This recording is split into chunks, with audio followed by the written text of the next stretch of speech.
Bien, nous allons enchaîner par, on va dire, de l'anthropologie active.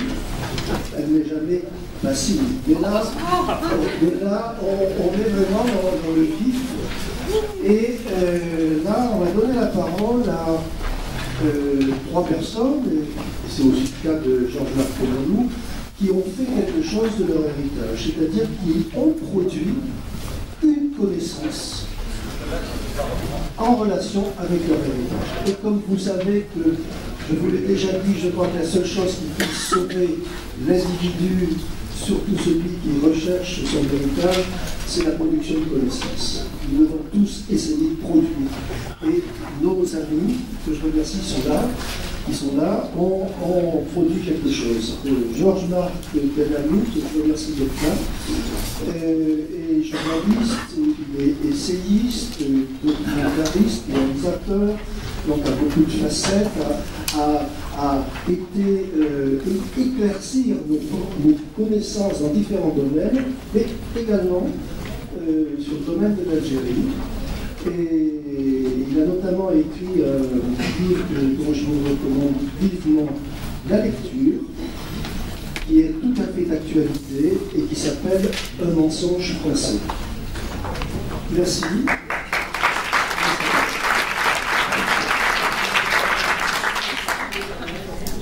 Merci, Hubert. Je voudrais tout d'abord rendre hommage, et ça n'est pas sans lien avec le débat présent et le colloque, au CDHA, à Joseph Pérez et à son action et à celle d'Hubert Ripoll. J'étais tout à fait impressionné par le sérieux que représentent ces travaux, leur importance, leur nécessité, et aussi, et c'est en ça que c'est en rapport avec le débat, que s'inscrit pour la première fois vraiment une sorte de politique de transmission qui n'était pas évidente, disons, il y a 15 ans, au moment où j'ai sorti, vous avez eu la gentillesse de le rappeler, cher Hubert, ce livre Un mensonge français, et on voit par des pieds noirs, je me suis fait démolir absolument partout. En tout cas, il y a au moment en 2003, au début des années 2000, où j'ai fait ce travail de revisiter cette mémoire et ces mensonges français, et ces mensonges algériens bien sûr, le terrain n'était pas du tout le même que celui d'aujourd'hui sur le plan de la mémoire pied-noire. Et à l'époque, je me souviens d'une certaine tristesse. Tristesse en Algérie, en voyant ce pays déserté et sans mémoire, cette architecture laissée en place sans cette population, et finalement une population qui n'arrivait pas dans ces années 2000 à transmettre. Il faut se souvenir de la situation, on avait une sorte de communautarisme vieillissant avec des associations qu'on avait tous connues enfants, dont justement les représentants vieillissaient. On avait sur le plan historique beaucoup d'approximations, avant que n'intervienne Jean-Jacques Jordi, un certain nombre d'universitaires sérieux, les chiffres les plus délirants couraient sur les disparus, donc il y avait un manque de crédibilité historique, et on sentait l'évident et compréhensible ressentiment qui ne trouvait pas de traduction. Il y avait quelque chose d'assez triste, désespérant. Et aujourd'hui, à ma grande surprise, 14 ans après, ou 15 ans après, j'ai le sentiment que s'est engagé un processus de transmission qui était, il y a quelques années, absolument imprévisible. Les associations communautaristes ont plus ou moins disparu, les bisbilles et les problèmes juridiques des rapatriés sont, faut-il s'en réjouir ou pas, derrière nous. Les historiens fantaisistes ont laissé place à des historiens sérieux. Le CDHA a vu le jour, les cercles algérianistes ont rempli leur rôle. Et puis, donc sur le plan de la transmission et de la connaissance, les choses ont profondément évolué.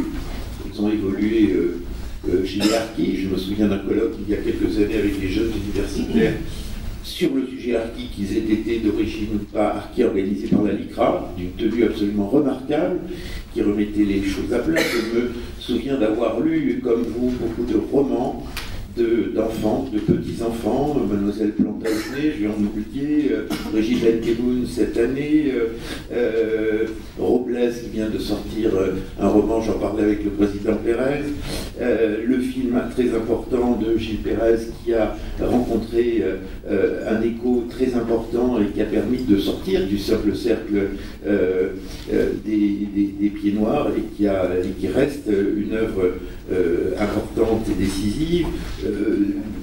Ça a essaimé. La deuxième et la troisième génération, et grâce au CDHA, grâce à vos efforts à vous, permettent d'imaginer possible une transmission qui ne soit pas une transmission territoriale, qui ne soit pas forcément une envie de recréer un État pied noir comme je l'ai lu dans le Midi Libre, mais qui soit en mesure de ne pas de continuer à faire vivre ces destins, ces histoires humaines. Et donc je suis beaucoup plus optimiste, disons, qu'il y a quelques années où on se souvenait, si je puis dire, dans le désert. Donc merci au CDHA de cette transmission dont nous sommes tous les acteurs et dont nous sommes tous comptables. J'ai peut-être commencé justement avec Gilles Pérez, dont le film a été important, que vous avez vu, Les Pieds Noirs, l'histoire d'une blessure, pour savoir comment, justement, lui, et je vais poser la question à chacun des intervenants, lui,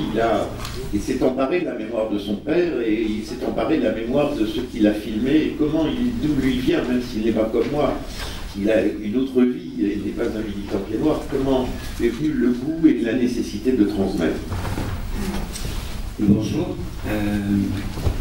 En fait, ce film est un peu plutôt l'histoire du film que j'aurais jamais dû faire. Parce que... et que je voulais surtout pas faire. Surtout pas. Pourquoi? Parce qu'à la maison, alors c'est vrai que j'ai un père qui lui était plutôt prolixe et qui en parlait un petit peu, beaucoup. Et puis j'ai une maman qui refusait absolument d'en parler. Totalement. Qui très régulièrement nous interrompait papa en lui disant arrête de regarder dans le rétroviseur, c'est plus possible. Il s'agit maintenant de nous intégrer totalement. C'est une famille où on a cultivé l'art culinaire de manière merveilleuse. Merci à toutes les grands-mères, tous les grands-pères aussi, parce que les grands-pères préparaient le repas. Mais de fait, à cause des images, des caricatures qui étaient accolées au terme pied noir, je me refusais aussi à mettre un doigt de pied là-dedans. Alors oui, tout jeune, j'ai été à Santa Cruz. Je m'en souviens très bien. On montait sur des caisses et on hurlait « Juanico » pour que 50 personnes se retournent vers nous. Voilà, c'était des histoires de garnement. On s'amusait beaucoup à se faufiler entre les tables, etc. Mais notre place à nous, d'enfants de pieds noirs, était vraiment pour essayer de savoir ce qui s'était passé, quelquefois de se cacher sous les tables. Lorsque c'était plus l'heure des enfants. Et là, on pouvait entendre quelques phrases un peu importantes qui pouvaient être dites entre adultes, mais qui nous étaient surtout pas destinées. La transmission en tant que telle ne s'effectuait pas. Et donc, pour moi, l'Algérie, il y a quelqu'un dans le film qui le dit, et je me suis totalement identifié à sa parole, pour moi, c'était l'Atlantide. Un pays totalement fantasmé, où je voyais à la fois cette bonne humeur, et tout de suite après, un immense drame. Et donc, du coup, dans ma pratique professionnelle, j'ai absolument choisi de devenir reporter de guerre. Il fallait, pour moi, parcourir le monde pour pouvoir entendre enfin des paroles des victimes. Il fallait connaître au plus près, sur la première ligne, sur la ligne de front, les motivations des combattants. Il fallait les entendre, il fallait pouvoir les décrire, il fallait pouvoir être le témoin d'une page d'histoire qui s'écrivait. Ah, voilà, ça a été l'ex-Yougoslavie, ça a été le Rwanda, ça a été la Tchétchénie, enfin bon.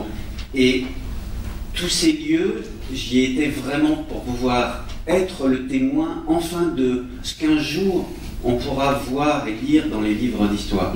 Parce que mon histoire, en tout cas une partie de mon histoire familiale, ne m'était que peu racontée.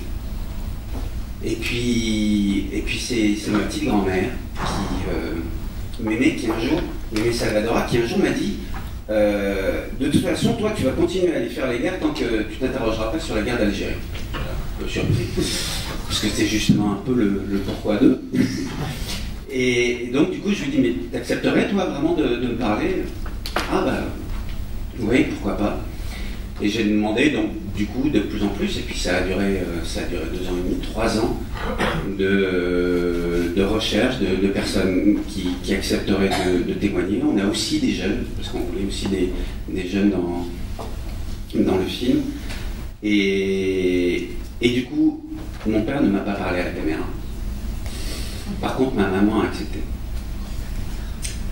Et dans les interviews, alors les interviews, ce qui était très étonnant, c'est que quand on arrivait pour faire ce travail voilà, qui est un travail de mémoire, là, pour le coup, en tout cas de collection des mémoires. C'était pas forcément un travail historique, pour moi c'était un travail de collection des mémoires.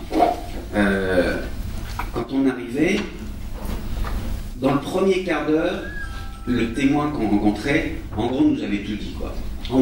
En tout cas, tout ce qu'il voulait absolument placer. Donc, c'est pas l'histoire que vous avez appris, etc. Et on avait comme ça un quart d'heure. Souvent, ce quart d'heure ne nous a pas servi à grand-chose dans le montage final. Je dois le confesser. Et puis ensuite, on commençait à une interrogation. Oui, mais alors vous, que je comprenne bien, vos grands-parents ou vos arrière-grands-parents, d'où ils venaient, de quelle région? Ah, moi, c'était des Alsaciens. Ah, moi, c'était des communards. Ah non, des communards, il y a eu des communards aussi. Ah, moi, c'était des Allemands, etc. Moi, c'était des Espagnols, des Italiens, de Procida. Enfin, et tout d'un coup, on a vu une histoire d'Europe. Et c'est vrai que c'était y compris pas du tout ce que j'avais l'intention de faire au tout début.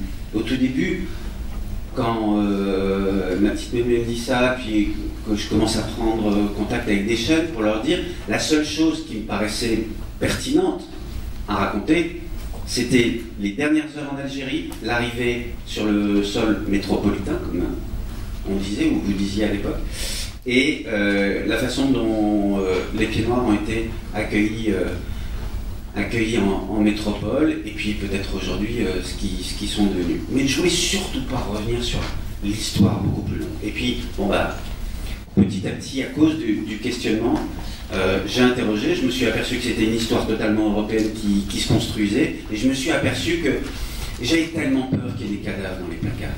J'avais tellement peur de découvrir aussi au beau milieu que, oui, mais alors attends, parce qu'en fait, dans notre famille, il y a eu ci, il y a eu ça, etc. J'avais tellement peur aussi de l'image qu'on donne aux Pieds Noirs en France. Le film est paru en 2007 ou 2006, je ne sais plus. Et les Pieds Noirs, c'est l'électorat du Front National.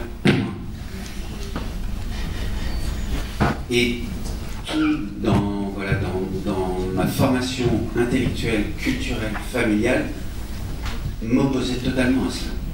Je ne pouvais pas accepter de mettre un petit doigt là-dedans, alors que forcément, on allait m'accoler ce sceau infamant du Front National, de l'extrême droite, de la xénophobie, et une ostracisation énorme.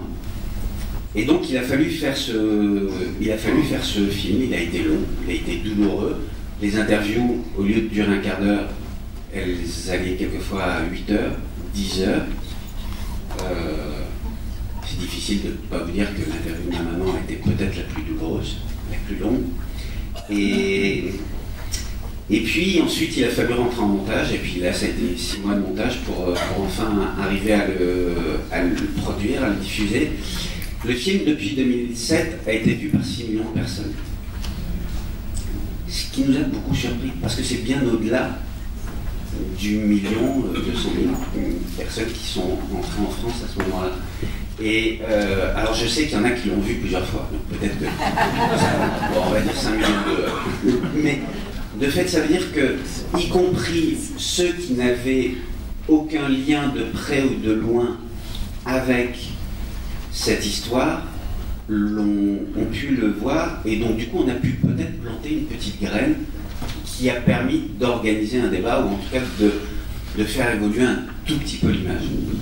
C'est bien entendu totalement insuffisant et un film ne peut pas y arriver. Et malgré toutes les projections qu'on a pu faire en dehors de la diffusion télévisée, puis la télévision, heureusement, le diffuse encore régulièrement, puis les DVD, etc. Malgré tout, on s'aperçoit qu'il y a besoin de production aujourd'hui, intellectuelle, culturelle. Occupons ce champ culturel qu'il est important à un moment donné de marquer de notre empreinte, juste pour dire que non, nous ne pouvons pas nous résumer à ces caricatures. Nous ne pouvons pas nous résumer à ces infamies. Les Pieds Noirs sont un peuple, voilà, je ne sais pas si c'est un peuple, en tout cas c'est de multiples peuples. C'est complexe. Je ne sais pas effectivement si nous on peut se définir comme Pieds Noirs. La question de ce matin est assez pertinente. Il n'empêche, contrairement à tout ce que je m'étais dit, y compris personnellement et intellectuellement, à savoir, je vais juste pendant toute ma période de reporter de guerre, lorsqu'on me demandait d'où je viens, d'où vient ma famille, je disais ma famille est espagnole. J'oubliais totalement, et je ne le vivais finalement que comme une parenthèse, l'Algérie. Certes, c'est vrai, les racines sont totalement andalouses, oui, des deux côtés de la famille. Et oui, certes, la présence en Algérie a été finalement, au vu des siècles, assez limitée. Mais elle a marqué profondément notre famille. Vous le savez peut-être. Et elle a marqué profondément l'ensemble des membres de cette famille. Et donc nous, on en est porteurs. Et donc il s'agit à un moment donné de l'accepter, de la regarder en face. Et ce qu'il a fallu faire avec ce film, avec ce questionnement constant, permanent, mais il a fallu aussi à un moment donné affronter l'opinion publique. Et c'est vrai que vous faites un film, ensuite vous faites des projections, ensuite vous le livrez aussi à la presse, et vous attendez de voir comment ça réagit, comment ça réagit bien ou pas bien. Et on avait pris un choix qui était d'avoir une multitude de témoins. Dans le film, on s'est arrêté à 62. Je ne sais pas pourquoi 62, il faudrait demander au professeur. Mais 62 aussi. J'ai 62 témoins. Je ne sais pas. Et de fait, donc il y a ces 62 témoins, il fallait absolument leur donner un statut. Oui, une mémoire est importante. Certes, les œuvres des historiens sont décisives. Or, il y a tout le temps, et j'étais content ce matin d'entendre notre anthropologue arménienne, parce que vous avez remis ce surplus aussi à la mémoire. La mémoire est importante, elle nous dit beaucoup aussi, à la fois de nos représentations, mais aussi dans ses souvenirs intimes, on dit beaucoup de la grande histoire. Et finalement, je me suis attaché dans ce film à retrouver des films de famille. Ces films de famille, c'est comme des polaroïds. Quand on prend un polaroïd, à un moment donné, une photo instantanée, qu'est-ce qu'on cherche? On cherche juste à se souvenir du moment précis qu'on est en train de partager, etc. On n'est pas dans une vue politique. Je vais prendre cette photo parce que cette photo, dans 30 ans, va me permettre de démontrer que... Et donc oui, grâce au polaroïd, on a pu aussi démontrer que, oui, dans les plages, il y avait un petit peu tout. Oui, effectivement, dans les kémias, ça se mélangeait. Il y avait aussi une autre... Et donc, on a amené un peu de complexité à un certain nombre d'écrits d'historiens qui préféraient s'en tenir aux lettres des gouverneurs pour justifier des pratiques ou des arts de vivre différents. Et donc, pour nous, ça, c'était quelque chose d'important et d'un peu décisif.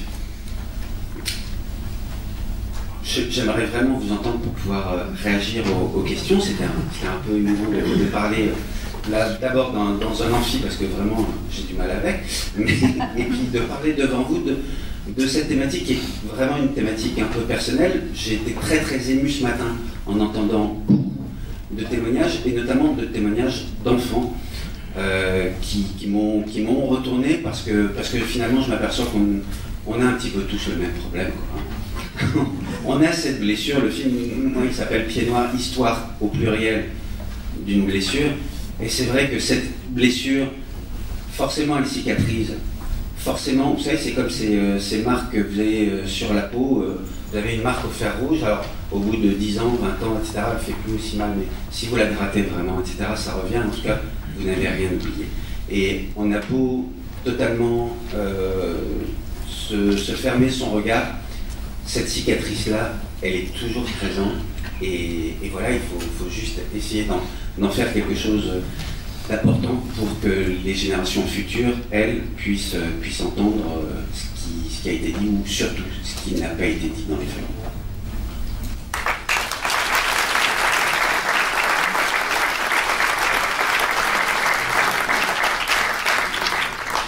Merci Gilles. On va passer la parole à Bertrand, qui a publié, qui est l'auteur d'un livre, Notre enfance en Algérie, des années 40 aux années 60. J'imagine qu'il n'est pas, vous êtes né pas en Algérie. Comment vous vous en souvenez? Alors comment vous avez fait pour vous souvenir de notre enfance? C'est le sujet que vous devez traiter. Comment j'ai fait? J'ai demandé à ma maman et à mes oncles, il y en a un qui est là. Moi je suis né en 79, donc bien après 62. Donc, je n'ai aucune connaissance réelle du pays. Et puis comment ça s'est passé? J'étais en contact avec un éditeur, parce que j'écris d'autres livres par ailleurs. Et un éditeur m'a dit un jour, je cherche un auteur pour écrire sur l'Algérie. Un petit livre sur notre enfance en Algérie. Donc il m'a proposé ce projet. Donc ça me tombait un peu dessus par hasard, bien que finalement je me demande si le hasard existe ou pas. Et donc au début j'ai trouvé que c'était un défi peut-être un peu trop gros pour moi, j'ai un peu hésité. Et puis je me dis finalement j'ai quand même me jeté à l'eau. Et j'ai décidé de relever ce défi, alors d'écrire ce petit livre pour 3 raisons en fait.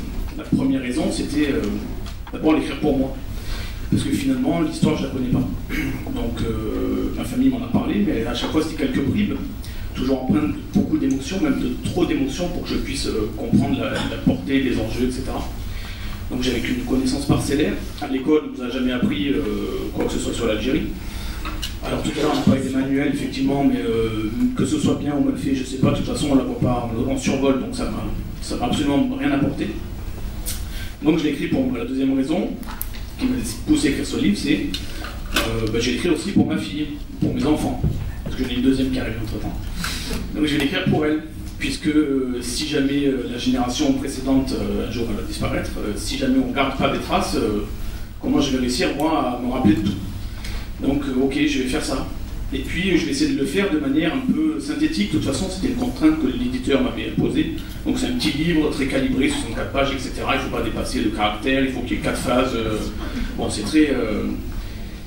c'est quasiment un produit industriel. Donc, j'ai répété ces contraintes, mais... Ces contraintes, en fait, m'ont permis de me dire, mais fais finalement le livre que tu aurais aimé qu'on te raconte, l'histoire que j'aurais aimé qu'on me raconte, c'est-à-dire une histoire qui synthétise à la fois les aspects politiques, le déroulement chronologique, et en même temps l'aspect un peu plus émotif du quotidien de la famille. Donc ce que je percevais comme une contrainte éditoriale, finalement, ça m'a aidé à faire ce que j'aurais aimé qu'on me raconte. Alors, j'en veux pas à ma famille, hein, ils n'ont pas fait, c'est pas qu'ils ne savaient pas, c'est que ils n'ont pas pu, c'est pas une faute, c'est pas ça, c'est qu'ils ont parlé avec leur trip comme ils ont pu. Mais nous, enfants de Pieds Noirs, on n'a jamais eu ce regard un peu, dirais-je, un peu chronologique, avec les événements politiques d'une part, sur lesquels venaient se greffer les récits familiaux de l'autre. Ce qui fait qu'on n'a jamais pu comprendre réellement ce qui se passait. Donc ça, c'est la deuxième raison pour laquelle j'ai accepté ce petit projet éditorial. Et là, la troisième raison, évidemment, c'était pour rendre hommage à ma famille, à mes parents, à mes oncles, et aussi pour dissiper ce malentendu. Alors ça, c'est quelque chose que j'ai entendu ce matin et sur lequel j'aimerais justement réagir. Et je vais vous livrer une hypothèse en fait qui m'est venue ce matin pendant que je vous écoutais. Moi, je pense que ce malentendu, effectivement, dans notre famille, on l'a eu. Le malentendu intergénérationnel. Qu'est-ce que je veux dire par là? Il se pourrait que ma mère et mes oncles se disent, mais en fait, vous vous intéressez pas à notre histoire. Je sais pas, c'est mon hypothèse. En tout cas, moi, je l'ai ressenti un peu comme ça. Et donc je me suis dit, je vais faire ce livre pour leur montrer que si on s'intéresse à votre histoire, mais qu'en plus, effectivement, il y a bien un malentendu. Pourquoi ? Le malentendu, c'est, il repose là-dessus. Pendant toute ma jeunesse, j'ai entendu les choses suivantes, on a déjà parlé, c'était vachement bien là-bas, c'était le paradis, etc. Nous, on était pieds noirs, on s'est beaucoup amusé, on a passé des moments merveilleux, et quand on est enfant, qu'est-ce qu'on retient ? On retient qu'en fait, ouais, là où vous étiez avant, c'était mieux. Grosso modo, ici, vous vous embêtez, vous ennuyez. Avec nous, c'est pas top. Alors, je dis pas que c'est ce qu'ils ont voulu nous dire, pas du tout. Sauf que quand on est enfant, qu'est-ce qu'on ressent ? C'est ça qu'on ressent. On se dit, ouais, en fait, hein, là-bas, c'était vachement bien. Donc ici, vous vous ennuyez. Vous parlez vulgairement avec nous, vous vous faites chier. Donc nous, on fait ce qu'on peut pour donner un peu de bonheur, mais est-ce qu'on y arrive ?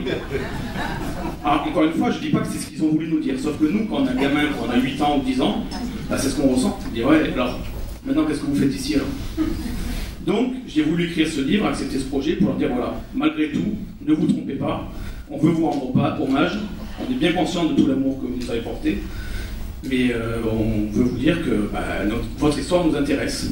Et donc, je voulais dissiper ce malentendu. Voilà, peut-être ce que je voulais dire.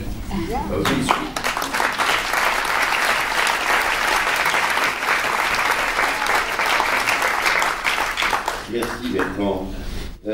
Avant qu'on puisse débattre, je vais passer la parole donc à Christophe Certain. Alors Christophe Certain, lui, son chemin, comme dans d'autres traditions, celle-ci et d'autres, est passé par la cuisine. Et on en parlait tout à l'heure, c'est passionnant parce que la cuisine c'est de la famille, mais c'est de la sociologie, de l'anthropologie, de l'histoire. Et ne serait-ce que sur les débats sur l'origine du Monte Cao, on a eu des débats absolument passionnants à l'instant. Donc, Christophe, vous allez nous raconter, vous, votre chemin, puisque vous avez publié votre premier livre sur la cuisine pied noir, là, vous avez publié un livre sur la cuisine méditerranéenne. Quel est votre chemin ?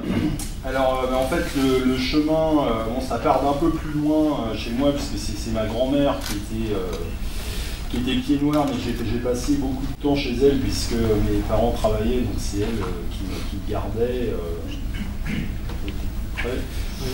Et donc évidemment j'ai développé, elle était très bonne cuisinière, donc j'ai développé très rapidement un goût pour la cuisine et particulièrement pour ce qu'elle faisait. Et donc c'est à son décès en fait que je me suis dit que ce serait dommage que toutes ces bonnes recettes se perdent. Donc je me suis dit, bon, bah, pourquoi pas essayer d'écrire un livre sur la cuisine pied noir. Et donc j'ai fait une lettre d'intention, donc j'ai regardé dans ma bibliothèque qu'est-ce qu'il pouvait y avoir comme maison d'édition qui correspondrait à peu près au projet. Et donc j'ai envoyé 4 lettres et il y a un éditeur qui m'a dit, bah banco, vous nous faites un sommaire, quelques pages, et donc si ça nous convient, c'est parti. Donc ça a été le début d'une histoire, donc ça c'était en 2001, donc ça fait plus de 15 ans. Et donc je ne savais pas du tout en fait où ça allait mener cette histoire de livre, puisque j'ai commencé, donc évidemment j'ai pris les recettes, donc j'avais le carnet de ma grand-mère où elle avait noté à la main toutes ces recettes.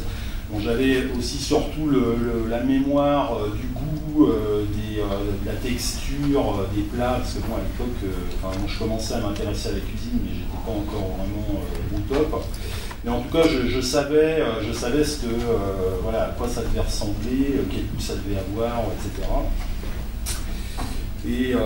Mais je n'avais pas de quoi faire un livre avec ça, en fait, c'était pas suffisant, donc j'ai fait une enquête, j'ai fait un travail d'enquête qui a duré à peu près 1 an, donc j'ai commencé par la famille, en fait, du côté de ma grand-mère, et après je suis allé interroger, donc ma femme était correspondante pour un journal local, donc elle m'a dit, bah, tu devrais aller au Breil Malville, chez les boulistes, ils sont tous pieds noirs, donc tu vas trouver des infos là-bas, donc je suis allé, donc je suis allé prendre la musette, aller jouer au boule, et donc j'ai débriefé un peu tout le monde. Donc ça a duré 1 an.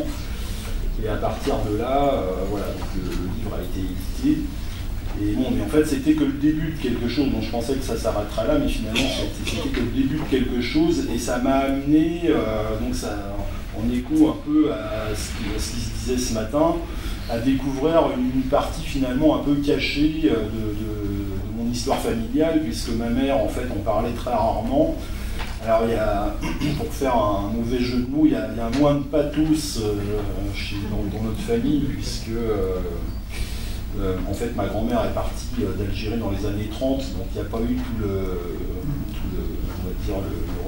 traumatisme de la guerre, donc c'était beaucoup plus détendu, mais ma mère s'est quand même distanciée de cette culture pied-noir. Elle a coupé un peu les ponts avec la partie de sa famille du côté de ma grand-mère. Et en fait, donc je me suis longtemps demandé pourquoi, enfin en fait, bon, je me posais pas trop la question plus jeune, et en fait c'est en commençant à étudier ça où je me suis rendu compte qu'effectivement elle avait vraisemblablement voulu s'intégrer et ne plus entendre parler de la culture pied-noir. Et donc en fait ça a sauté une génération et c'est moi qui ai récupéré finalement le patrimoine culinaire familial. Et alors de fil en aiguille, donc une fois que le bouquin a été publié, j'ai commencé à recevoir, alors bon, d'abord il s'est très bien vendu, il se vend toujours d'ailleurs, il est resté à Nantes, il est resté 5 ans à la FNAC au rayon cuisine, ce qui est quand même pas courant. Et donc j'ai commencé à recevoir des lettres par l'intermédiaire de l'éditeur, donc des gens qui m'écrivaient pour me demander des recettes ou pour m'envoyer des recettes, etc. Donc je ne m'attendais pas du tout à ça. Et comme mon métier c'était de faire des sites internet, je me suis dit bon je vais faire un site sur la cuisine pied-noir et puis on va voir ce que ça va donner. Alors donc aujourd'hui, si vous tapez cuisine pied-noir sur Google, vous allez atterrir sur mon site. Et donc depuis, je l'ai fait en 2003, donc ça va faire 14 ans, on est rendu à plus de 12 millions de visiteurs aujourd'hui, donc depuis la création. Et j'ai eu jusqu'à 200 000 fans sur Facebook, donc ça a pris des proportions en fait que j'avais jamais envisagées. Et donc je me suis retrouvé avec des torrents d'emails, de commentaires sur le site. Les gens m'envoyaient leurs recettes. Et sans doute ce qui était très intéressant, on parlait de sociologie tout à l'heure, c'est leur propre façon, c'est-à-dire que pour certaines recettes, il y a 15 façons différentes de faire la recette. Ce qui nous amène aussi à ce que disait Hubert Dripol, qui disait ce matin qu'il ne traitait pas de la vérité en histoire. En plus, je ne traite pas de la vérité en cuisine, sauf pour les recettes qui sont dûment authentifiées, comme les saltimbocca à la Romana par exemple, où là on connaît l'auteur de la recette, il y a la date de la création, donc voilà, ça au moins on sait ce que c'est. Par contre le couscous, les mantecas, etc., là il y a X milliers de façons de les faire. Alors bon, ça sera un autre débat, on en parlera peut-être tout à l'heure, mais bon, j'ai été obligé de mettre le haut là souvent sur mon site, parce que sinon, et encore heureusement que les gens n'étaient pas là physiquement, sinon je pense que ça aurait terminé, ça serait mal terminé, mais si vous commencez à parler couscous entre des gens d'Alger et Laurent, tournez au vinaigre. Alors bon, ce qui est dans les caractéristiques de la cuisine pied-noir, donc ce qui m'a posé problème dès le début, c'est en fait les limites qui sont extrêmement floues de la cuisine pied-noir, puisque en fait elle est elle-même on va dire un composite de l'ensemble de ce qui se passe. C'était le chaudron, le caldero, si on veut, du bassin méditerranéen. Et donc, on va dire les composantes principales, enfin bon, tout le monde doit le savoir à peu près ici, mais bon, c'est la cuisine espagnole, bien sûr, la cuisine italienne, la cuisine juive d'Afrique du Nord, la cuisine arabe, bien sûr, et aussi la cuisine française. Et il y a aussi une petite composante maltaise, donc il y a des plats maltais comme les caldi. Donc c'est vraiment quelque chose d'extrêmement varié. Ma grand-mère me disait quand elle était jeune qu'elle aurait pu apprendre 5 langues avec les gens qui habitaient autour d'elle. Donc évidemment déjà dans sa famille, elle est née d'un père italien et d'une mère espagnole, donc avec la nationalité française en Algérie, ça fait beaucoup déjà tout de suite. Et la cuisine à laquelle j'étais habitué tout de suite, c'était ça, c'est-à-dire que c'était la paella, c'était le riz au calamar, c'était le veau à la tomate avec les spaghettis, le couscous. Donc déjà, c'était une extrême variété de plats, puisqu'il y a quand même très peu de cuisine finalement où on a un éventail aussi large de produits et de types de cuisine, forcément. Et donc, ce qui est intéressant aussi, donc la cuisine pied noir, en fait, il y a en France, c'est les pieds noirs qui ont amené le couscous, bien sûr, mais aussi des choses qui se voient moins, puisqu'en fait, elles ont été intégrées à la cuisine française, comme les poivrons, par exemple, ou même les calamars. Bon, il n'y a pas grand monde qui mangeait des calamars en France avant que les pieds noirs reviennent. Voilà. Alors, bon, qu'est-ce qu'on... donc moi j'ai fait un travail de récollection, donc après grâce à toutes ces personnes qui m'ont envoyé des centaines de recettes. Donc moi j'ai fait un gros travail pour réactualiser ces recettes. Et puis bon, quand on dit recettes, on en parlait tout à l'heure.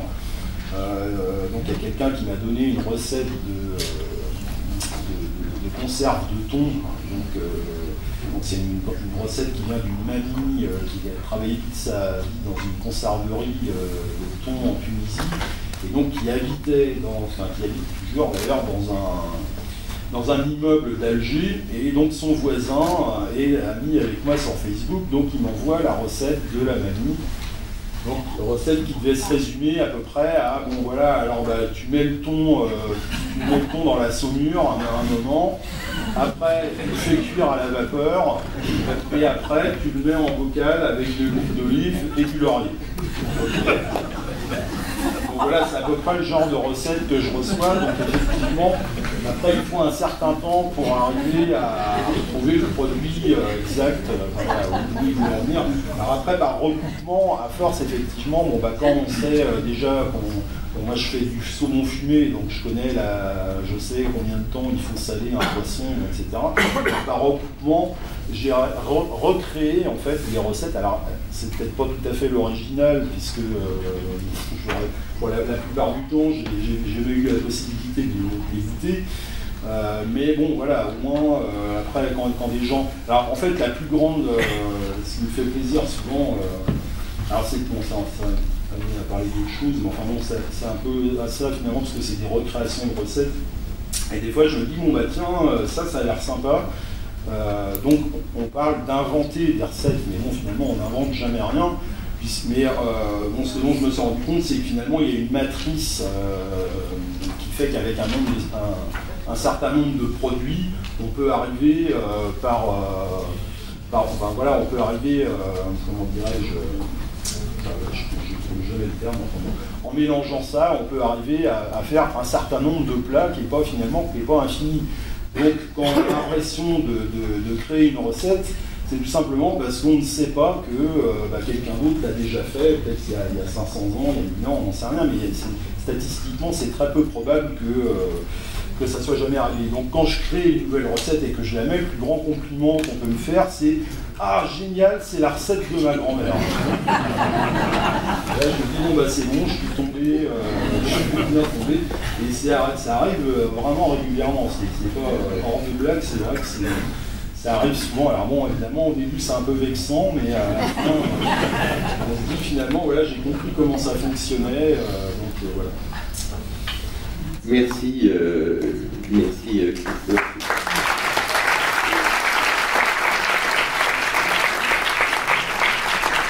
Je pense que la meilleure définition, après Gilles, après Bertrand, de la transmission par la production de connaissances, et qui est le thème de cette conversation à l'heure présente, c'est-à-dire que vous avez produit de la connaissance en recréant ces en prolongeant, réinventant, revisitant. Et finalement, on peut se poser la question, on l'a posé tout à l'heure, y a-t-il un peuple pied noir? Probablement pas au regard des critères objectifs et disons académiques, mais en tout cas il y a un certain nombre d'éléments constitutifs d'un peuple, de la cuisine, de la langue et ses dérivés, le territoire, l'histoire, et probablement que l'hypothèse de Camus, qui était lui convaincu qu'un peuple hybride et méditerranéen était en évolution, était en naissance, probablement que cette hypothèse pourrait être validée, et qu'il y a à la fois dans le drame et la singularité viennois ce sentiment que c'est la fabrication de ce peuple qui a été interrompue et suspendue. C'est une hypothèse, et ça sera peut-être l'occasion, cher Ruller, d'un autre débat. Peuple, faire un peuple, en tout cas on a le sentiment que se constituer cette symbiose assez étrange, cet alliage étrange que Camus sentait, donc il voyait bien l'originalité, l'espérance politique, la fraternité politique par-delà les blocages, par-delà les difficultés.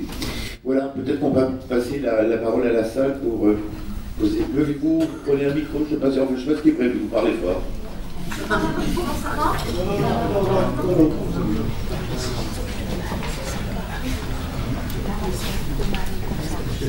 Monsieur Benamou, dans la liste que vous faites des instances qui participent à la réécriture de la mémoire des Pieds Noirs d'Algérie, je relève un trou énorme pour moi, celui des institutions algériennes elles-mêmes et des universitaires algériens. Pourquoi? Parce qu'en voulant faire un jour un spécial Albert Camus, 30 ans après sa mort, le conseil scientifique de l'université d'Alger nous a dit non, ce n'est pas un écrivain algérien. Ça vous étonne? Et non, ça ne m'étonne pas, mais nous nous sommes battus. Nous nous sommes battus pour convaincre le conseil scientifique de l'algérianité de Camus et que nous étions concernés pour écrire sur lui. On a fini par nous céder cette possibilité. Et tout un groupe d'universitaires algériens a écrit là-dessus. Ça a donné un numéro spécial Camus au présent, commenté par la Société des études camusiennes. Et il y a de nombreux universitaires algériens qui travaillent sur Gabriel Ouzizio, sur Jules Roy. Et donc il me semble qu'il y a aussi une parole sur les Pieds Noirs qui vient de l'autre. Et que ça serait bien de l'intégrer. Si je puis me permettre, elle vient probablement de la société civile, des écrivains libres. Je ne suis pas sûr qu'elles viennent du Parti unique algérien, Ça, c'est un autre problème. etc. Voilà. Voilà. Je vous parle des instants, des universitaires que nous étions, Probablement. et nous avons couru pour le faire sortir, et nous avons couru pour aller l'écouter, et nous avons... il est sorti. Il est sorti. Et il y a un superbe article... Dans votre sens. Excusez-moi. Il y a un superbe article signé par M. Yeles Chaouch qui pose le problème de l'identité de Camus et son appartenance à nos mémoires, à nous aussi. Que la mémoire des Pieds Noirs, la mémoire des Français d'Algérie, je ne supporte pas ce mot Pieds Noirs, c'est aussi la mienne. C'est aussi la mienne, j'ai grandi, vécu. Et voilà. Et donc, c'est un trou dans l'énumération. Non, alors toutes mes excuses. Certains universitaires libres ou écrivains, pas le pouvoir algérien, surtout pas le pouvoir algérien. Et par exemple, moi je fais un travail sur le 5 juillet, donc je parle à M. Pérez. On a deux écrivains algériens qui ont travaillé sur le massacre du 5 juillet. Abdelkader Djema, qui est un grand écrivain algérien, un auteur de bande dessinée qui a vécu, dont j'ai oublié le nom, je m'en excuse. Et on trouve effectivement cette liberté et cette fraternité qui unissait Camus et Mouloud Feraoun, chez Kamel Daoud, chez Oualem Sansal, qui sont, faut-il le rappeler, aussi des écrivains camusiens. Je voudrais aller un peu dans l'autre sens. Il se trouve que juste après Les Pieds Noirs, donc la sortie du film, on avait l'idée totalement utopique qui était de faire la même chose de l'autre côté de la mer.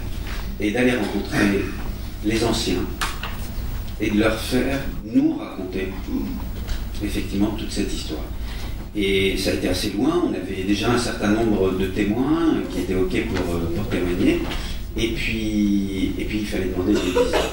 Et donc là, le ministère de la Culture nous a donné un rendez-vous très officiel, nous a dit, bon, ce qu'on va faire, c'est que vous allez nous donner votre liste, puis nous on va vous donner une autre liste, et voilà, et vous allez pouvoir la tourner. Je dis, bah non, ça s'est pas passé comme ça. Ah bon, mais comment ça s'est passé en France? Alors, en France, on a choisi nos témoins. non mais là c'est pas possible, il va falloir vraiment que vous interviewez d'abord nos témoins, et après vous pourrez aller interviewer les autres, mais bien entendu il faudra qu'on regarde le film avant la diffusion.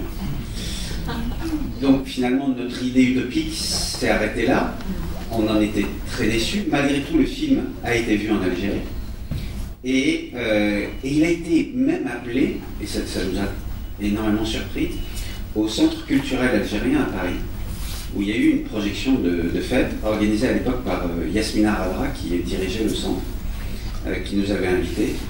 Et c'était merveilleux parce que je crois que c'est la première fois où, après la projection d'un film, je suis quasiment pas intervenu du tout dans le débat. Le débat a eu lieu dans la salle, entre les jeunes et les anciens. Les jeunes très vite, mais quasiment tout de suite après le film, on dit non mais alors là, oui, bon bien sûr ça c'est un point de vue français que vous nous avez donné, etc. Et donc très vite ils ont eu des questions très très agressives. Et en fait, j'ai pas eu à répondre, ce sont les vieux qui leur ont répondu. Et le dialogue a été merveilleux, j'ai pris plein de notes. Parce que effectivement les anciens ont raconté aussi leur Algérie que les jeunes ne pouvaient pas connaître. Et où effectivement, eux s'étaient construit leur Algérie à partir des textes officiels ou des déclarations politiques qui avaient pu être faites et où. Merci. Oui, moi je voudrais m'adresser à appartient à une famille pied noir, de côté depuis de longues générations. Je voudrais lui parler, à propos des scrupules que vous aviez avant de commencer ce film, sur ce dont on pourrait vous accuser. Et je voulais juste vous parler des larmes de ma belle-fille. Bon, un de mes fils a épousé une Marocaine de Marrakech, et dont j'ai deux petites filles qui sont avec plein de sang pieds noirs et du sang marocain. Et ma belle-fille, quand elle a vu votre film, elle me l'a raconté après, j'étais pas là, elle m'a dit j'ai pleuré, je n'avais pas compris tout. Et ces larmes-là, je vous les offre parce que c'était formidable. Voilà.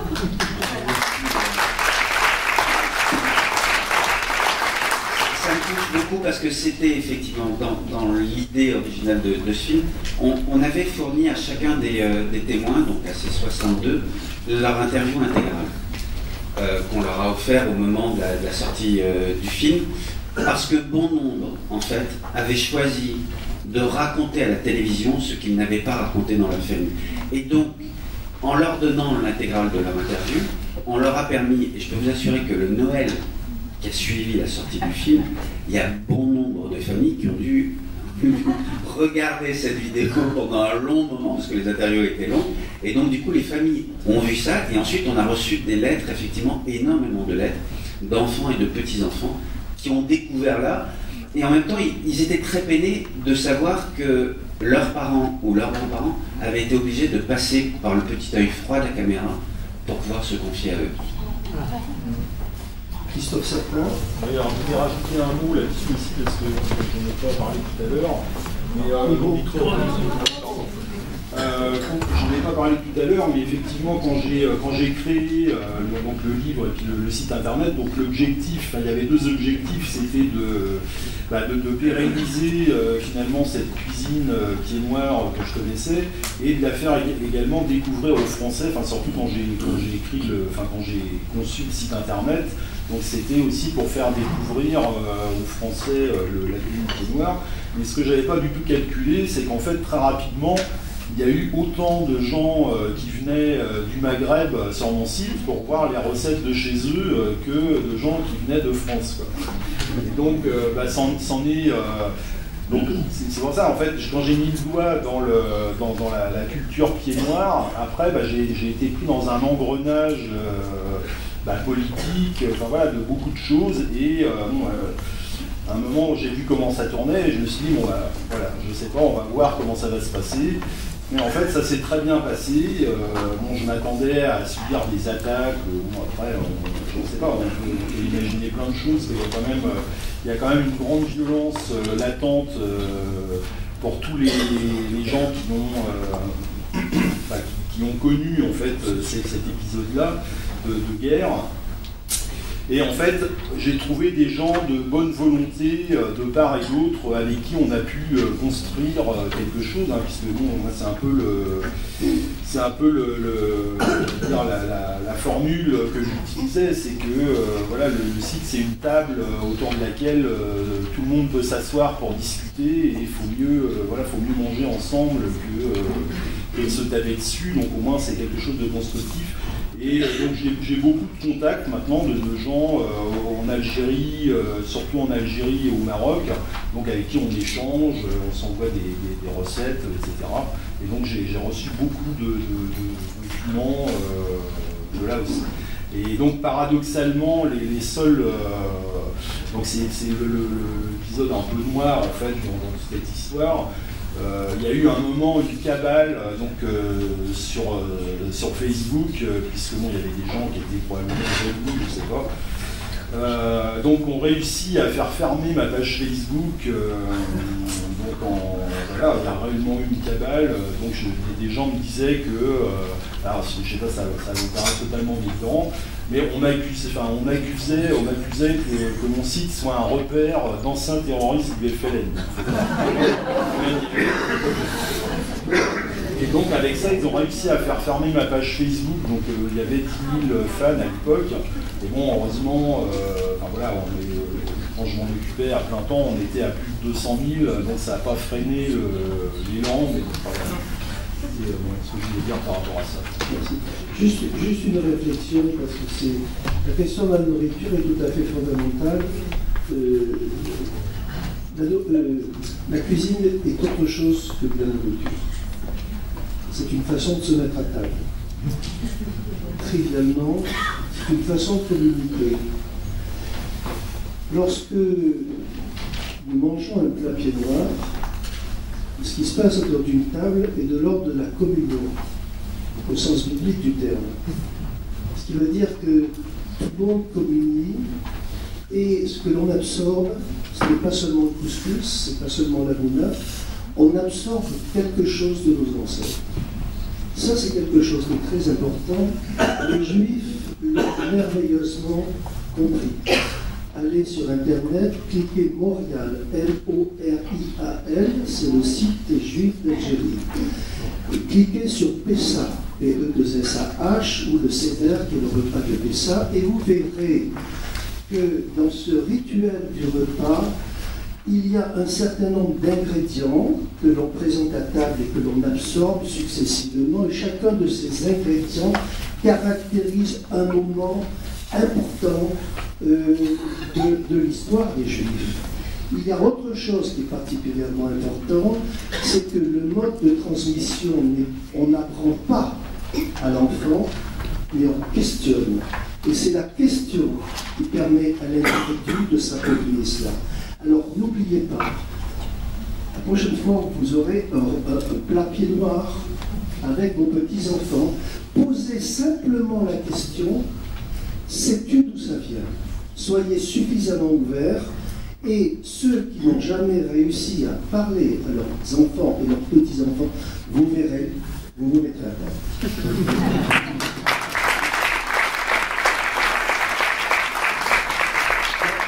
Une question, et puis après on va passer à d'autres nourritures.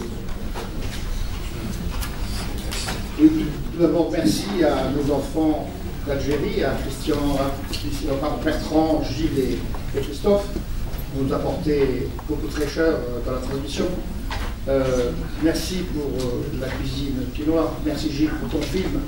Et si dans la salle, certains amis ne l'ont pas, ils peuvent donc en faire lecture. Et ça a été le cas chez moi, et tous mes enfants et petits-enfants l'ont eu. Et certains ont dit on ne savait pas, et d'autres ont pleuré, tous ont pleuré à la lecture de ton film. Et je peux dire aussi en même temps que la cuisine pied noir est une cuisine diverse. D'ailleurs, quand on me demande mes origines, je dis je suis arabo-judéo, arabo-hispano-judéo pied noir. Et en plus, j'ai du sang arabe dans mes veines, puisque je suis d'origine andalouse, que mes parents sont andalous. Ça, c'est la première chose. La deuxième, moi, quand j'étais petit, j'allais voir Mamia. Je dis, Mamia, t'es des chopis. Tu l'as peut-être pas dans tes recettes, les chopis. C'est une recette arabo, mais qui était donc dans les le bled, donc j'ai grandi au bled, et on nous apprenait à manger de la croupi. Ma grand-mère faisait des gachas, des migas. Et donc je suis très heureux de manger des gachas et des migas. Et beaucoup d'autres. Et merci en tout cas pour cette histoire extraordinaire. Merci à Georges-Marc Benamou, merci à Bertrand Labelle, merci à Gilles Pérez, merci à Christophe Certain.